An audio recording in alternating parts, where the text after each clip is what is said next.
শীত প্রায় শেষের মুখে। শীত শেষ হওয়ার আগে একবার এই পিঠেটা বানিয়ে দেখুন। শুধুমাত্র একটু চাল আর গুড় থাকলেই ঝটপট তৈরি করে নিতে পারবেন। এমন কম উপকরণে এমন সহজ পিঠের রেসিপি হয়তো আর হতেই পারে না। যেমন হবে নরম তুলতুলে, তার সাথে হবে একদম জালিদার। যাকেই খাওয়াবেন এত প্রশংসা করবে ভাবতেই পারবেন না। নমস্কার বন্ধুরা, নতুন একটা পর্ব দেখার জন্য আপনাদের সকলকে স্বাগত জানাই। আজকে বানিয়ে দেখাবো শুধুমাত্র একটু চাল আর গুড় দিয়ে দারুণ স্বাদের একটা পিঠের রেসিপি। শীত শেষ হওয়ার আগে একবার এই পিঠেটা বানিয়ে দেখুন, দারুণ লাগে খেতে, খুব সহজে বানানো হয়েও যায়। চলুন, আশা করছি আজকের রেসিপি অনেক ভালো লাগবে। এই পিঠেটা বানানোর জন্য সবার প্রথম আমি বেশ খানিকটা চাল একটু ভিজিয়ে নেব। একটা বাটিতে 2 কাপ আমি আতপ চাল নিয়ে নিচ্ছি। এখানে আমি আতপ চাল নিয়েছি, আপনাদের হাতের কাছে থাকার যে কোনো চাল দিয়ে এই পিঠেটা বানাতে পারবেন। আর 2 কাপ চাল দিয়ে পিঠে বানাচ্ছি, আপনারা চাইলে কিন্তু আরো কম বা বেশি চাল নিয়েও পিঠেটা বানাতে পারেন। তবে কি অবশ্যই চালটা মেপে নিতে হবে একটা গ্লাসে বা বাটিতে করে, তাহলে কি পরের উপকরণগুলো দিতে অনেক সুবিধা হবে। এবারে চালটা জল দিয়ে 2-3 বারের মতন জল পাল্টে পাল্টে ধুয়ে নিতে হবে।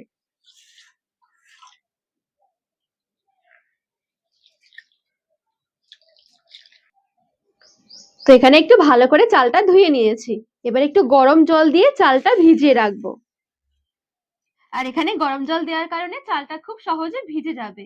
যদি পিঠেটা বানাবেন আগে থেকে ঠিক করা থাকে, অবশ্যই চালটা আগে থেকে একটু ভিজিয়ে রাখবেন বা সারা রাতের জন্য ভিজিয়ে রাখতে পারেন, সেক্ষেত্রে আরো সুন্দর হবে।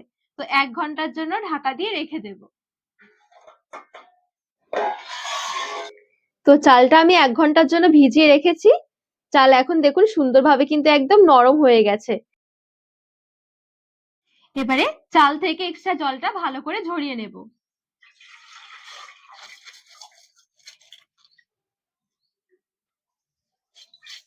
এবারে একটা মিক্সিং জারে চালটা নিয়ে নিচ্ছি।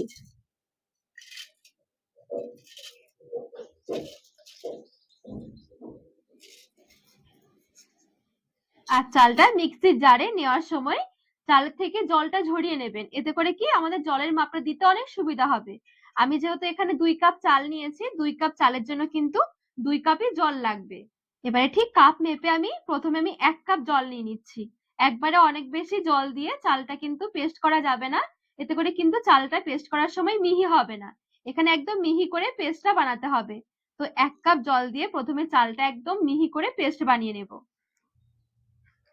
তো এই দেখুন একদম মিহি করে আমি একটা পেস্ট বানিয়ে নিয়েছি।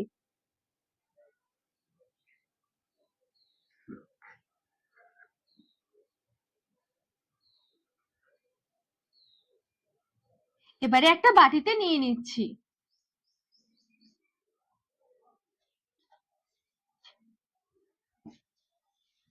এবারে মিক্সির জারে আমি আরো 1 কাপ জল নিয়ে নিচ্ছি, সেই কাপ মেপে। জলটা দিয়ে মিক্সির জারটা ভালো করে ধুয়ে নেব। এবারে এই জলটুকু আমি বাটিতে নিয়ে নিচ্ছি।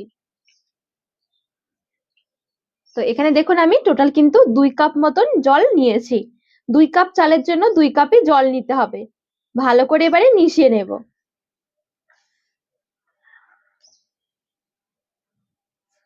ভালো করে আমি জলটা দিয়ে মিশিয়ে নিয়েছি। আর এখানে কিন্তু ব্যাটারটা একটু পাতলা করে তৈরি করতে হবে। আর এই মেজারমেন্টটা কিন্তু অবশ্যই ঠিক রাখতে হবে। 2 কাপ চালের জন্য 2 কাপই জল।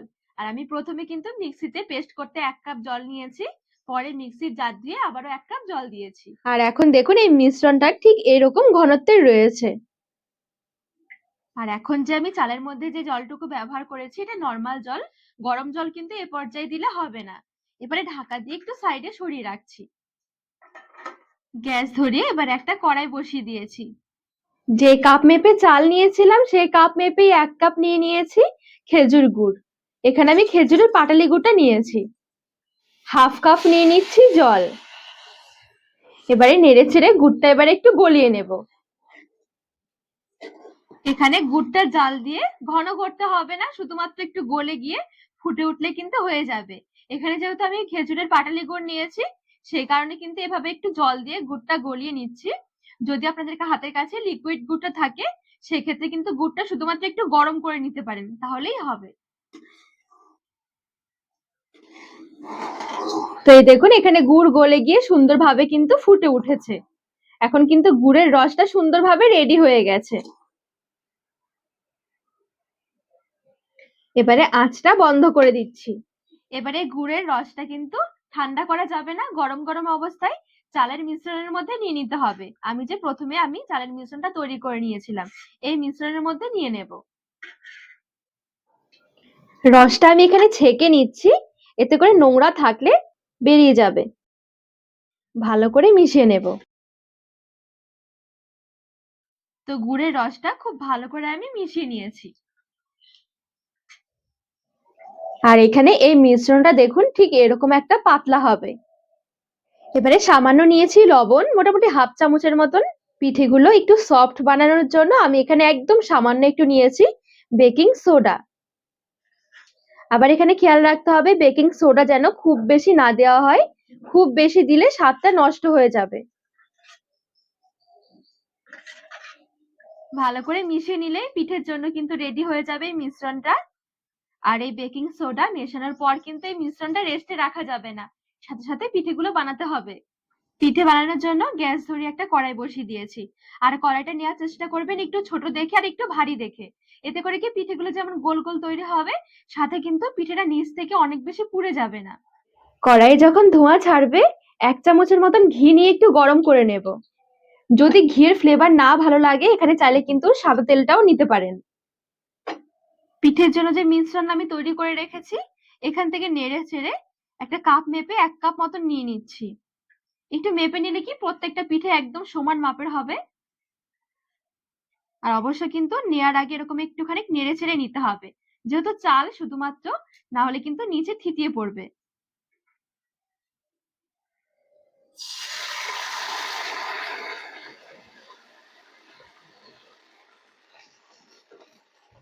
এবারে একটা ঢাকনা দিয়ে দিচ্ছি।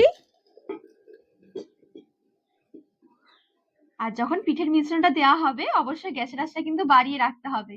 যে দেওয়া হয়ে যাবে ঢাকনা দিয়ে ঢেকে তারপরে একদম হালকা আঁচে 2 থেকে 3 মিনিটের জন্য অপেক্ষা করতে হবে। যেই 3 থেকে 4 মিনিট হয়ে যাবে ঢাকনাটা আস্তে করে খুলে নিতে হবে। আর এই দেখুন কতটা সুন্দর হয়েছে। 3 থেকে 4 মিনিটের মধ্যে দেখবেন এটা রেডি হয়ে যায়, খুব বেশি একটা সময় লাগে না। আর কত সহজে দেখুন উঠেও আসছে, আর কতটা দারুণ হয়েছে দেখুন। সেম ভাবে আমি আরো একটা তৈরি করে দেখাচ্ছি। অল্প একটু ঘি নিয়ে গরম গরম কড়াইয়ের মধ্যে মিশ্রণটা নিয়ে নিতে হবে। মিশ্রণ দেওয়া হয়ে গেলে সাথে সাথে ঢাকনা দিয়ে দিতে হবে। যেই 2 থেকে 3 মিনিট হয়ে যাবে দেখবেন খুব সহজে পিঠে তৈরি হয়ে যাবে। আর এই পিঠেগুলো হতে একদমই সময় লাগবে না, খুব সহজে দেখবেন একটা একটা করে পিঠে তৈরি হয়ে যাবে। তো বাকি পিঠেগুলো ঠিক একইভাবে তৈরি করে নেব।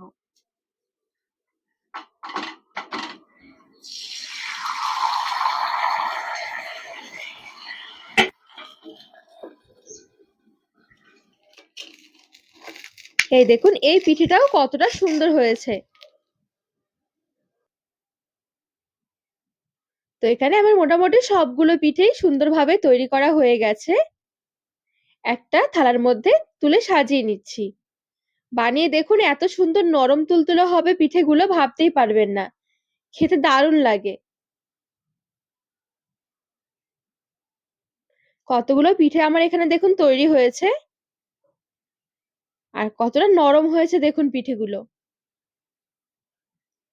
যেমন নরম তুলতুলে সাথে হবে একদম জালিদার।